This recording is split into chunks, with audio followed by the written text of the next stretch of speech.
And welcome to the SB Baseball Podcast.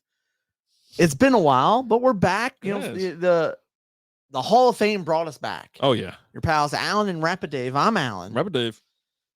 So, what do you think about the Hall of Fame? Well, you know, Beltre got in. So you got three players who got in. Pretty exciting. So you have to have 75% of the vote to get into the Hall of Fame. Yes. And you had Adrian Beltre, first ballot, get in at 95.1%. Because a bunch of olds, they just can't vote people in on their first time. There are some people that hold out, right? Right. Todd Helton getting 79.7% and Joe Mauer getting 76.1% of the vote. Okay. Just missing out, Billy Wagner at 73.8, Gary Sheffield at 63.9, Andrew Jones at 61.6. And then you had Carlos Beltran at 57.1 and A-Rod at 34.8. A-Rod ain't never getting in. He should, though. Like, he ain't getting in. That's a discussion for another time. They're not going to let him in. And just under him is Manny. Old Manny Ramirez, right? Dude, how's he not the first ballot? Well, because the era that he played in. It was so great. He received 125 votes, Manny Ramirez. Beltre led 366. That's insane, right? I mean, that's domination. And he was so great, especially here in Texas. He was always up to something. Shenanigans, right? But he talked about it like, I'm playing a kid's game. Yeah. Let me get back to having fun. Because he said he definitely had a few years where he just wasn't, right? Yeah. And I got this article pulled up from ESPN where it's kind of talking about the article was written by, what's the name here? Steve.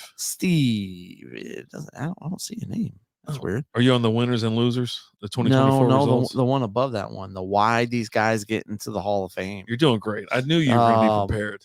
You know, welcome to the best. SB. I was about to say fantasy football podcast. Again, it doesn't say it credits the pitcher, but it's not crediting who wrote the article here. Oh, it's probably Jeff Passan.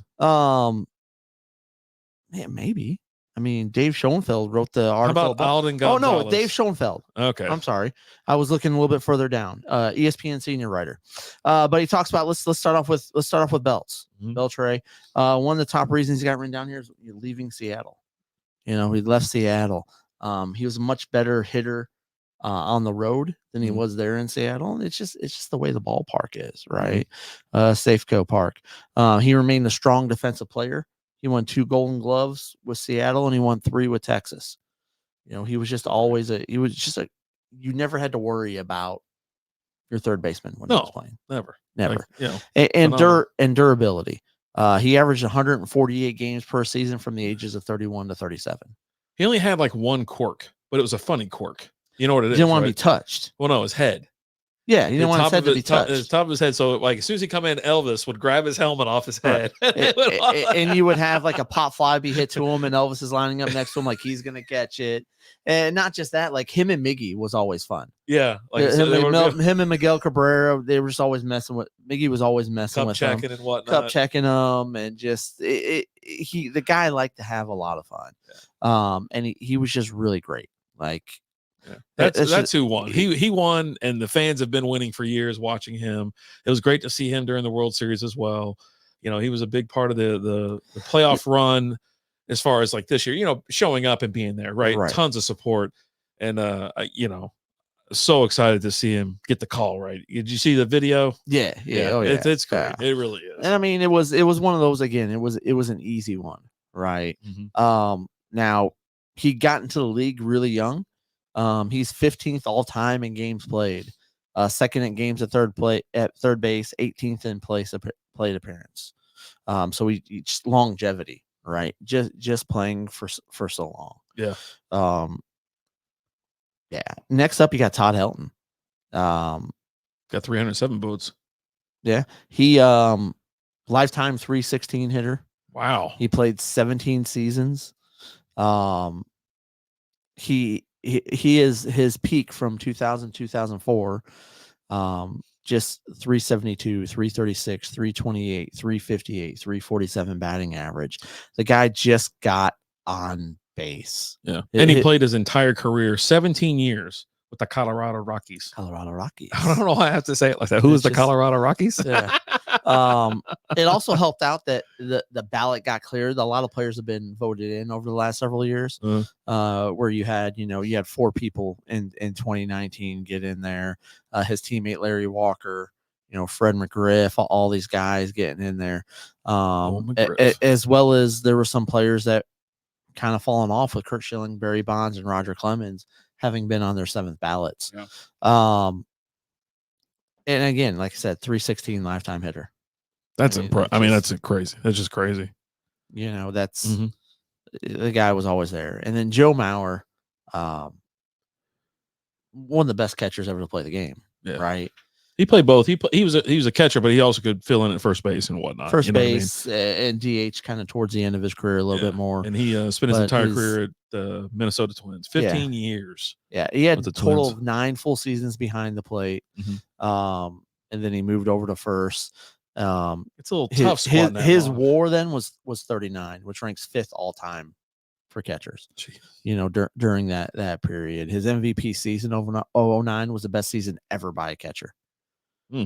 So he hit 365 that season, 444 on base and 587 slugging with 28 home runs and 96 RBIs and winning the Gold Glove. Nice. Dude, he's only 40 years old. He's only 40. Catchers, they just don't play as long, right? Todd Helton was 50. He's 50 right now. And then obviously, how old is Beltre these days? Yeah, he played forever. He never ages, so that's the problem. He's 44. Yeah. And then his WAR all time was 55.2, which ranks 9th all time at catchers. And the top 11 catchers are all in the Hall of Fame, and he ranked 9th among them. Okay. Among those 11 catchers, 306 career batting average, which was 4th. His on base percentage was 388, which was 2nd. His OPS plus 127th, which was 7th. Hits 2,123, 6th. Doubles 428 for 3rd. Batting runs above average 239, which is 5th. Okay, nice. So I think the only guy that was on here that was kind of a question was a little bit of Todd Helton, because he also did play in that steroid era too, right? But allegedly. Well, no, it was the error. No one said he wasn't listed on anything, but I always go back to allegedly. A lot of those guys aren't like, A-Rod not getting in because of that. Yeah. Which A-Rod should have been the first ballot Hall of Famer. Roger Clemens not getting in. Curt Schilling, all these guys that Barry Bonds, baseball's all-time home run leader, isn't in the Hall of Fame. That head, man. That head grew Got like so crazy. big. It's massive. So huge. So you're looking at this list, and I mean, obviously you're going to say Gary Sheffield, but any big names on here that you're surprised aren't in? Andrew Jones was a hell of a ball player. I loved Andrew Jones. I can't believe he Andy came Pettit in was so young.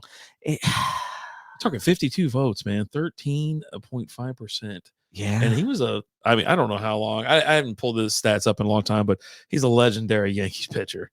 He is, but he's a world champion too, right? They won. Yeah. Oh yeah. Yeah. He's got a couple, right? He's got a few. Yeah. It was the 90s, I guess, or early 2000s. Yeah. I don't know. Man Ram. I need Man Ram in just because I love him. His personality was larger than life, right? But yeah, I mean, for me, Billy Wagner too. I think Billy Wagner deserves to be in there for sure. I mean, if he's this close, then he's going to be in there. He should get in next time around. Although I don't know who's going to be eligible next year, because that could have something to do with it. If you have a lot of good players coming up for first-time eligibility, that could possibly get in there. But yeah, I mean, like Andrew Jones, Gary Sheffield. I remember being a kid imitating his batting with it. Yeah. I did that for like my first like a handful of seasons, like slow pitch softball, you know what I mean? And doing that, just being up there and just like ready to crank one. He's the dude the hardest hit ball I've ever seen in my life. It was like I think he might have been playing like the Twins or something like that. I don't even know. Hell, it might have been the Braves because I was watching the damn Braves. But he goes ahead and cocks one to left field. The damn thing hit the wall before he took his 3rd step. He hit the F out of that ball. The dude could hit. And he wasn't like, I'm lollygagging. No, that ball was flying 150 miles an hour. I mean, he was a player that I got to see a lot of later in his career because he finished, towards the end of his career was with the Tigers, and it was just a guy that I loved watching play. He was just fun to watch play. Yeah. And you could hit the piss out of the ball. Yeah. He's a little low on the percentage, 63.9. So he's missing some votes. Can he get in next time? We'll see. Probably about 40 votes away from getting in, it's so close. It's crazy. But I'm glad Beltre got. I mean, you're talking 95%, baby. The fact that he wasn't 100% is, but that's just like there's very few people who actually get the nod, right? Mm-hmm. And 100%, which I couldn't tell you the last player that got it. I'm sure that's what you're looking up right now, but it had to be some just superstar from. I heard it earlier today, and who got 100% voting first time in? Yeah. Let's see here. Helton reached. No, it's just giving me that. I got to do all time. Hold on a second. Was it Mariano Rivera? He got 100%. He got 100% 2019, and then Jeter had 99.7. Yeah, Jeter missed one vote. Yeah. Ken Griffey Jr. 2016. Ken Griffey Jr. I think was like 2 votes as well. Got to type faster, man. I got to get those hands moving, people. Yeah, just for them not to get the. You're like, what are you people doing? The fact that Ken Griffey doesn't get it is insane. Yeah, you know what I mean. Yeah, Jeter was one away. He had 396 of 397 votes. So it must have been a Red Sox writer. Griffey actually he was 3 votes away. He had 437 of 440 votes. Tom Seaver was 98.8. He was missed 5 votes short. Nolan Ryan was 6 votes short, 491 of 497. It's crazy how Ripken was 8 votes away. Really? Yeah. You start thinking about like the Iron Man, right? That's what they called. Wasn't that his name? The Iron Man. He never missed a freaking game. The captain. Jeter. 2,632 consecutive games. Someone's like, no, you know what? No. 19 straight All-Star game appearances, which included his final season at the age of 40. Jeez, he was 40. Yikes! And got in. And Ty Cobb was 4 votes away. That's just because he was a dick. A lot of people didn't vote for him. So we'll see who gets in next year. That's their 2024 Hall of Fame, Baseball Hall of Fame inductees. Got 3 of them in there. Again, it was Beltre, Helton, and Mauer. You can hear me. I'll say it a million times. Beltre absolutely belongs in, and so does everybody else, except for the 4.9%. You're the outlier here, pal.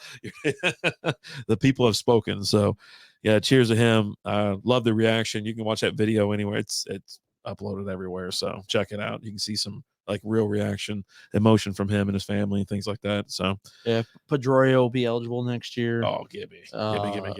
Curtis Granderson, Troy Tulowitzki, Ben Zorbis, Russell Martin, Hanley Ramirez, Adam Jones, Fernando Rodney, Brian McCann, and Kinsler. So you're going to see some action there. And Kinsler, boy, could we get back-to-back Rangers, back-to-back years? We'll see. I don't think a Kinsler is a first ballot Hall of Famer though. I don't see it. Yeah. I mean, we loved him here. But not everybody liked him. He did get a World Series with the Red Sox, right? Right when he got traded or whatever it was, and he ended up out there. Got a ring finally. There you go. Hey, Rangers got their ring in 2023. All right. But hey, guys, thank you so much for watching. We appreciate you guys, and we love you guys. As always, I'm Alan. Rapid Dave. Talk to you guys later. Deuces.